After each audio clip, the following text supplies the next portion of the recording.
अस्सलाम वालेकुम सामिईन, आज हम बात करेंगे ईद के चांद के बारे में। ईद के 2023 में ईद कब है सामिईन, इस बात को लेकर के हम बात करने जा रहे हैं। अगर आपने जो बातें भी हम बताएंगे, अगर आपने इन मसाइल को, इन कायदों और कानून को अगर आपने समझ लिया तो आप कभी भी इन झगड़ों में नहीं पड़ेंगे। आज मैं आपको बताऊंगा कि ईद का चांद कब नज़र आने वाला है और ईद के चांद को मानने के लिए, ईद की नमाज पढ़ने के लिए किन किन शराइत की और कौन से सबूतों की ज़रूरत पड़ती है, कौन सी कितनी जो है इसके लिए शराइत है। और जो झगड़ा होता है सामिईन, हमारे यहाँ जो झगड़ा होता है उसकी जो असल वजह होती है वो भी मैं आपको बताऊंगा। और ये भी आखिर में बताऊंगा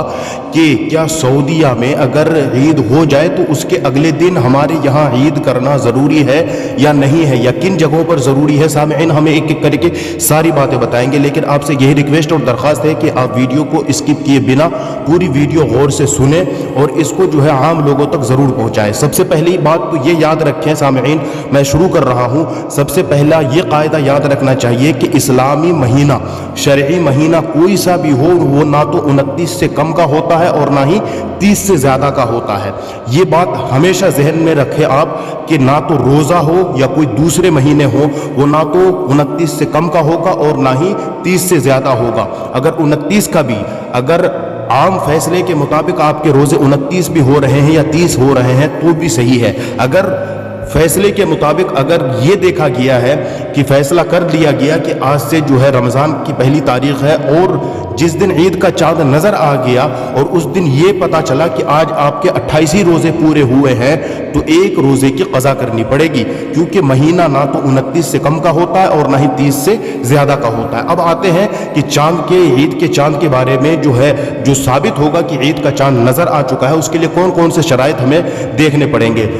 सबसे पहली बात तो ये है सामिईन कि जब अगर चांद नज़र आ गया और महीना 29 या 30 दिन का हो चुका है, 29 का आमतौर से झगड़ा 29 में होता है, 30 में तो खैर होता ही नहीं है, क्योंकि 30 का जब भी महीना पूरा हो जाता है तो हर कोई जो है ये समझ लेता है कि अगले दिन जो है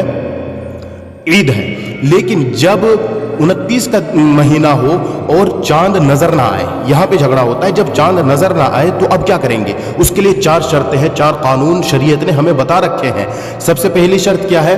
कि चांद देखने वाले 2 आदिल शख्स, 2 ईमानदार शख्स खुद काजी या कमेटी के सामने जाकर के चांद की गवाही दें कि मैंने चांद देखे हैं। 2 आदमी, पूरी बस्ती या पूरे शहर के लोगों को देखना ज़रूरी नहीं है। अगर 2 बंदे ने, जो बंदे के ईमानदार हो, उनके ऊपर कोई इल्ज़ाम वगैरह ना हो, तोहमत, या आदिल किसको कहते हैं ये हम कभी बताएंगे, लेकिन बस अभी इतना याद रखें कि 2 ईमानदार शख्स ने काजी के सामने या कमेटी के सामने जाकर के इस बात की गवाही दे दी कि हमने चांद देखा है। एक, अगर ये हो गया तो सबूत हो जाएगा। दूसरा क्या है कि चांद देखने वाला तो खुद हाजिर नहीं हो सका, कमेटी के सामने या काजी के सामने नहीं जा सका, लेकिन उनमें से हर एक ने जो है एक की गवाही पर 2 आदिल शख्स गवाही दे दें कि हमारे सामने जो है फुला शख्स ने चांद की गवाही दी है। मसलन 2 आदिल आदमी ने चांद देखा और उन दोनों की 2 आदमी गवाही दे दे जाकर के काजी के सामने में या कमेटी के सामने में, तब भी जो है चांद का सबूत हो जाएगा। तीसरे नंबर पर क्या शर्त है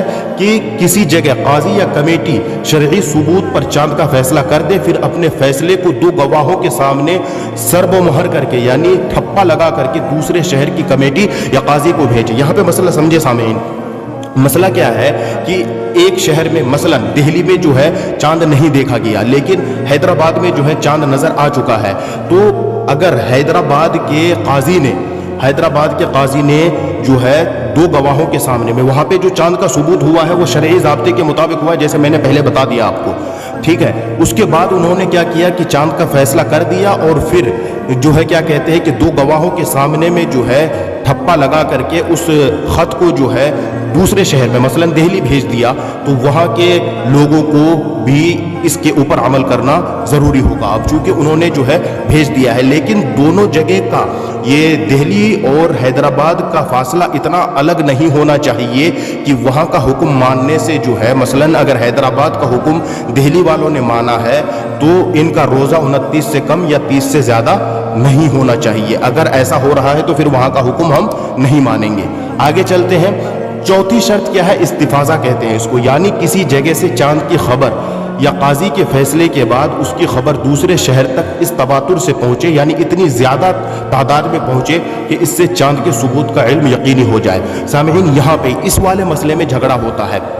مثلا کہ ایک علاقے میں چاند نہیں نظر آیا، ٹھیک ہے، لیکن دوسرے علاقے سے چاند کی اتنی زیادہ خبریں آ رہی ہے، اتنی خبریں آ رہی ہے کہ آپ ان خبروں کو جھوٹ نہیں کہہ سکتے، اسی کو کہیں گے ہم تواتر، ٹھیک ہے، اور اتنے لوگوں سے خبریں آ رہی ہے، چاہے ٹیلی فون کے ذریعے ہو، ویڈیو کالز کے ذریعے ہو، یا کیا کہتے ہیں کہ خطوط کے ذریعے ہو، تو اتنے لوگوں کے جو ہے خبریں آ رہی ہیں کہ ہم ان کو جو ہے جھوٹ نہیں کہہ سکتے۔ تو سامعین، اس شرط کے پائے جانے کے بعد بھی جو ہے چاند کا ثبوت ہو جائے گا۔ یہ 4 شرطیں ہیں، اگر ان میں سے کوئی ایک بھی پایا گیا تو رمضان کا ثبوت ہو جائے گا، عید کا چاند بھی جو ہے مان لیا جائے گا، عید کی نماز بھی پڑھ لی جائے گی، ٹھیک ہے سامعین۔ آپ کو میں ضروری بات جو بتانے جا رہا ہوں آج، میں آپ کو بتاؤں کہ ہندوستان جیسے ملک میں یہاں جو ہے اسلامی نظام حکومت نافذ نہیں ہے۔ رمضان اور عیدین میں جو ہے جھگڑے کی یہی وجہ بنتی ہے کہ ایک جماعت جو ہے خبر مستفیض کو نہ ماننے پر اڑے رہتا ہے۔ خبر مستفیض یعنی کہ ایک شہر میں جو ہے چاند نہیں دیکھا گیا، لیکن دوسرے شہر سے جو ہے برابر خبریں آ رہی ہے کہ ہمارے یہاں چاند ہو چکا ہے، ہمارے یہاں چاند ہو چکا ہے، لیکن یہاں کا یہ طبقہ جو ہے اس بات کو یہ جماعت جو ہے نہ ماننے پہ اڑا رہتا ہے، تلا رہتا ہے کہ ہم نہیں مانیں گے کب تک، اور چاروں طرف سے چاند کے فیصلے کی خبر جو ہے برابر آنے کے باوجود جو ہے اپنے یہاں چاند کا اعلان اس وقت تک نہیں کرتے ہیں یہ لوگ جب تک کہ شخصی شہادت نہ آ جائے۔ شخصی شہادت پہلے ہی بتایا تھا میں نے کہ کوئی دو ایماندار شخص جب تک آ کر کے یہ گواہی نہ دے دے کمیٹی یا قاضی کے سامنے میں کہ ہم نے چاند دیکھ لیا ہے، اس وقت تک جو ہے یہ لوگ فیصلہ نہیں کرتے، ٹھیک ہے سامعین۔ حالانکہ میں آپ کو بتاؤں خبر مستفیض میں شخصی شہادت کی قطعاً ضرورت نہیں ہے۔ یہ مسئلہ یاد رکھنے والا ہے کہ اگر دوسرے شہر سے اتنی زیادہ خبریں آ گئی مسلسل کہ اب اس کو آپ جھوٹ نہیں کہہ سکتے ہیں، تو پھر اس وقت جو ہے کیا کہتے ہیں کہ شخصی شہادت یعنی کہ جو آدمی چاند خود دیکھا ہو وہ آپ کے سامنے آ کر کے گواہی دے، اس کی ضرورت نہیں رہتی ہے، ٹھیک ہے۔ اسی ضد کی وجہ سے جو ہے یہ انتشار اور جھگڑا بنتا ہے، اس لیے ایسے حضرات کو موجودہ دور میں جو ہے استفاضے کی جزئیات کو پیش نظر رکھ کر صحیح اور جلد فیصلہ کرنے کی راہ اپنانی چاہیے۔ اور چاند کے اعلان میں دوستوں میں آپ کو بتاؤں یہ کوئی اپنے گھر کا مسئلہ نہیں ہوتا ہے، یہ امت کا، پوری امت کا مسئلہ ہوتا ہے۔ اس میں جو ہے اپنی نفسانیت، انانیت اور خود غرضی کو شامل نہیں کرنا چاہیے، ٹھیک ہے سامعین۔ ایک مسئلہ میں آپ کو اور بتلاتا چلوں کہ جیسے کہ آج کے بارے میں جو ہے بہت زیادہ یہ پوچھا جاتا ہے کہ اگر سعودیہ میں عید ہو گئی تو کیا اگلے دن ہمارے یہاں بھی عید ہونا ضروری ہے؟ کچھ لوگ اس بات کو ضروری سمجھتے ہیں، تو اس بارے میں جو ہے ہم آپ کو مسئلہ بتا دیں سامعین کہ اگر سعودیہ میں اگر آج کے وقت میں اگر عید ہو چکا ہے، عید کی نماز وہاں کے لوگوں نے ادا کر لی مکہ معظمہ کے اندر، تو کیا ہم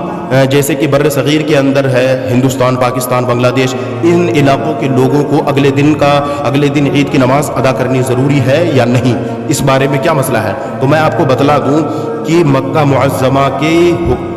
ان کا حکم، وہاں پہ جو چاند دیکھا گیا اور اس کے مطابق جو فیصلہ کیا گیا، یہ حکم انہی علاقوں میں مانا جائے گا کہ جہاں وہ حکم ماننے سے 29 سے کم یا 30 سے زیادہ کا دن ماننا لازم نہ آتا ہو، ٹھیک ہے۔ مہینہ 29 دن سے کم یا 30 دن سے زیادہ اگر ماننا لازم نہیں آتا ہے تو ہم جو ہے مکہ معظمہ اور سعودیہ کی بات مان لیں گے، ورنہ جو ہے ہمارے لیے کیا کہتے ہیں کہ 29 کا مہینہ پورا کرنا ضروری ہوگا، 30 کا مہینہ، ٹھیک ہے سامعین۔ میں امید کرتا ہوں کہ آپ جو ہے میری ان باتوں کو سمجھ گئے ہوں گے۔ میں نے جو ہے